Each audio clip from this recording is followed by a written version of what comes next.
છે જેને જેને ગુરુ શરણ પ્રાપ્ત થયું છે બધાયને બંધન બધાયને સંબંધ એક વચનનો છે તમે હું બધાય બંધાયા છે એ વચને બંધાયા છે અને એ વચનનું પાલન કરીશું તો સુધી સંબંધ રહેશે વચનનું પાલન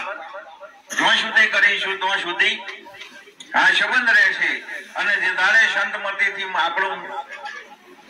રસ્તો બદલાયો તે દાડે સંબંધ આપ મેરે તૂટે છે તોડવા પડતા નથી હા નથી બરોબર છે એમ સંત વચન એ શું છે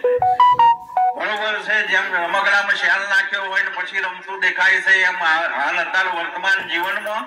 સંત વચન એ આપણા રમકડામાં શાલ છે અને એ કાઢી લે તો રમકડું તાળું એમ મુદ્દો છે કે એ પાવર શેનો છે તમારામાં મારામાં દરેકમાં જે સદગુરુ શરણ પ્રાપ્ત કરી ચુક્યા છે એ બધાયમાં પાવર છે એ વચનનો છે બરોબર છે ને અત્યાર સુધી તેદાલથી લઈને અત્યાર સુધી જેટલા પાઠ રચાયા ને એ બધા વચને કેટલા પાઠ રચાયા છે એ બધા કારણ કે મંડાયા છે વચને બરોબર છે તાર મંડાયા વચને હોય તો પછી મંડ્યા વચને જ રહેવું પડે ને એકલા મંડાઈ જવાથી મેર આવતો આ નથી મંડાયેલા તાર તો મંડ્યા રહ્યો હમણાં મેર આવ્યો તે તાર રાતે એક વાર મોડ્યો ને મેર આવી ગયો એવું નથી એને મોડ્યો કહેવાય અને પછી છેલ્લા શ્વાસ સુધી પાછો પગ ના કરે ને એને મંડ્યો કહેવાય એને હવે નક્કી આપણે કરવાનું મંડવું છે કે મોડવું છે નક્કી વર્તમાન સમયે આપણે કરવાનું પાઠ મોડવો છે કે જે મંડળો છે એમાં મંડવું છે એમ મોટો છે કઈ આગળ એક તપાસ ચાલી રહી છે એક ઊંડી તપાસ ચાલે છે અને એ તપાસ છે એ પરમાત્મા હાલ અત્યારે વર્તમાન સમયે કઈ છે કેવો છે અને કેવી રીતે રહેલો છે એ સદગુરુના માધ્યમથી પોતાના નિજ સ્વરૂપે રહેલા પરમાત્માને પ્રાપ્ત કરવાની જે રૂઢી રીત છે પ્રાપ્ત કરવાની હા જે રૂઢી રીત છે એ રીત મહારાજે સમજાઈ છે એ રીત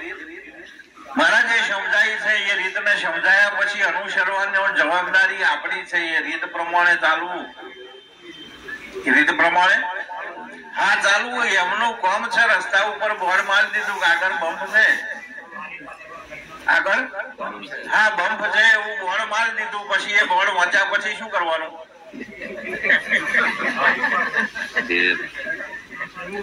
જેને બોર્ડ માર્યું છે એવો કઈ બ્રેક મારો એવું કેવા આવવાનો નહીં બ્રેક મારો એવું કેવા બોર્ડ લખનારો આવવાનો આ નથી એને સૂચન કરી છે એને ઈશારો કર્યો છે કે આગળ બંપ છે બરોબર હવે બંપ નો બોર્ડ વાંચ્યા પછી બ્રેક મારવી છે કે સ્પીડ વધારવી છે એ તો નક્કી તમારે કરવાનું બરોબર છે અને બ્રેક મારીને સલામત રહો એ પરિણામ તમારે ભોગવવાનું અને સ્પીડ વધારીને હાથ ભોગવટું ભાગો તો પરિણામ એમાં બોલ લખનાર ને કશી જવાબદારી જ નહીં બોલ લખનાર ની એમાં કશું જવાબદારી નથી તાર મુદ્દો એ છે કે ઉપદેશ પૂરો થયા પછી આ તન મન ને ધન તમને વિવેક થી વાપરવા માટે પાછું સોંપી દીધું છે પાછું આ સોંપી દીધું છે ને હવે તમને સોંપ્યું છે પછી તમારે નક્કી કરવાનું વાપરવું છે જેવું પાછું ના સોંપ્યું હોત ને તમારી એમની જોડે રાખ્યું હોત તો તમે કશો આક્ષેપ કરી શકો કે ભાઈ મારું મન હતું બરોબર વિચારતું નહીં મારું ધન બરોબર વપરાતું નથી મારું તન બરોબર કામ કરતું નહીં એમની જોડે રાખ્યું હોય તમે ફરિયાદ કરી શકો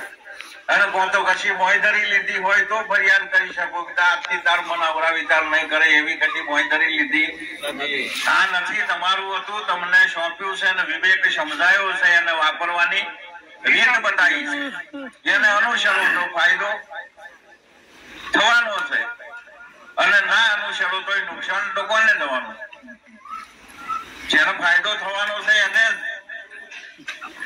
રીત આપનાર ને કશું નુકસાન થવાનું બરોબર છે તાર મૂળ મુદ્દો શું છે સોંપ્યું છે, જેને રીત સમજાઈ છે, જેને સોંપ્યું છે, બરોબર છે, એમાં કશું ગડબડ થાય, એમાં કશું ગડબડ થાય અને બગડે, પછી જઈને તમે એની આગળ ગમે એવા ગપગપોટા મારો ને તોય ચાલે નહીં. એ બગડ્યું જેવી રીતે એમને ખબર હોય, બગડ્યું કેવી રીતે એમને આ ખબર હોય, બરોબર છે. વાપરવાની રીતે સાધન ના વાપર્યું હોય, વાપરવાની રીતે સાધન વાપર્યું ના હોય ને ગમે તે ગડબડ થાય, ગમે તે નુકસાન થાય, હા તો એ તો જેને આવ્યું છે એને તો ખબર હોય કે આ શું કરવાથી આવું થાય. એટલે એમ કઈ છેતરાય એવા એમ છેતરી લેવાય એવાય છે નહીં. પણ અહીં મુદ્દો એ છે કે આ વચન ને જેને બંધન છે, વચન જેને પાલન કરવું છે, વચન નું જેને પાલન કરવું છે, બરોબર છે. મૂળ મુદ્દો એ છે કે રઘુકુલ રીત સદાસલી આવી, પ્રાણ જાય પર વચન હા ન જાય. એ રઘુકુળ માં સમાવેશ હાલ અત્યારે તમારે કરવો હોય અને એ રઘુકુળ ના તમારે જો ગણાવવું હોય તો રીત એની એક જ છે, વચન નું પાલન, વચન નું પાલન કરવું પડે તો રઘુકુળ માં સમાવેશ થાય. પછી ના કરવું હોય તો જે કુળમાં જન્મ્યા છો એ બરોબર છે, એમાં આપણે કશું ફેરફાર કરવો નહીં ને આપણી એવી કશી જીદે નહીં કે કોઈને પણ રઘુકુળમાં લાવવા છે એવું. હા, તમે જે કુળમાં જન્મ્યા હોય એ ધન્યવાદ, એ ઉજે એ કરો તમે, પણ રઘુકુળમાં સમાવેશ કરવાની, રઘુકુળમાં સામેલ થવાની જો ઈચ્છા હોય તો એનો રસ્તો, એનો રીત, એનો તરીકો એક જ છે કે વચનનું પાલન કરવું પડશે, કરવું પડશે ને કરવું પડશે. એ રામાયણના ઇતિહાસમાં રઘુ રાજા એ રામના પહેલા 42 રામચંદ્રજી નો નંબર 42 માં, એ 42 માં જન્મ્યા. રઘુ રાજા પછી રઘુ રાજા પછી 42 માં જન્મ્યા. એટલે એક રઘુ ને એક રામ, 42 માં બે ને બાદ કરો એટલે રહ્યા કેટલા? 40. એ 40 માં એકેય ને રીત આવડી જ નહીં ને એકેય વચન માં રહ્યા જ નહીં. અને 42 માં પછી 40 રાજા ગયા. 40 રાજા પછી જયારે રામચંદ્રજી ની વાત આવી, બરોબર છે, તારે ફરી એ રઘુ રાજા નું વચન ફરી રામે ઉઠાયું, ફરી રામે સંભાળ્યું અને ફરી રામે એ રીતને અનુસરવાની ધ્યેય બનાવ્યો, એ રીત ઉપર ચાલવાનો નિર્ણય કર્યો. એક પત્ની, એક વચન ને એક બાણ, એક પત્ની,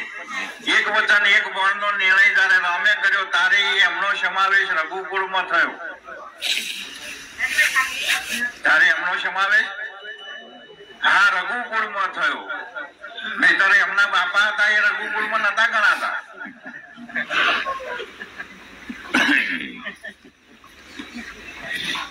એમના બાપા દશરથ, એમનો સમાવેશ રઘુકુળમાં નતો.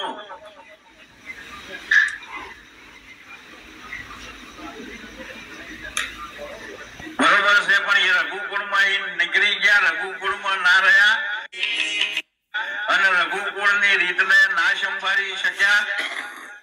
બરોબર. અને જે માથાકૂટ ઉભી થઈ એ માથાકૂટ ને જોઈને રોમે ફરી વચન સંભાળ્યું કે આ માથાકૂટમાં પડવા જેવું નહીં, અને પોતે નક્કી કર્યું કે એક વચન, એક પત્ની ને એક બાણ બોલ્યા પછી